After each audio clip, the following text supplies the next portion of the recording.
Fenomena terjadinya gerhana matahari total akan dilewati di Indonesia, diantaranya kota Palembang. Hal ini menarik perhatian masyarakat. Fenomena ini akan menjadi momen yang sangat langka dan tidak dilewatkan warga untuk menyaksikan secara langsung gerhana matahari total. Untuk menyaksikan GMT, warga dihimbau untuk tidak melihat dengan mata telanjang karena akan merusak mata. Kacamata khusus gerhana sudah dijual baik di toko, online, dan pedagang yang sengaja membuka lapak untuk menjual kacamata gerhana ini.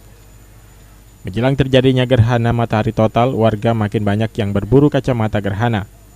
Mereka rela meski harus mengeluarkan uang Rp50.000 untuk membeli satu buah kacamata ini. Tak hanya warga Palembang, warga Jakarta juga tidak ingin kehilangan kesempatan menyaksikan GMT di Palembang.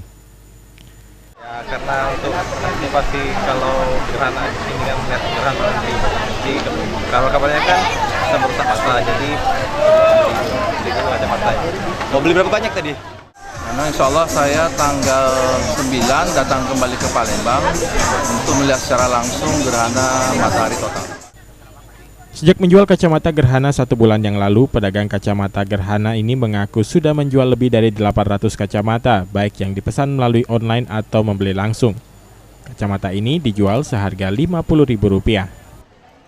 Saat ini stok kita kebetulan udah habis. Berapa banyak Mas yang terjual sudah? Yang terjual itu udah 800 pieces yang udah terjual. Rata-rata dijual berapa harganya? Rp50.000. Aprianto, PAL TV.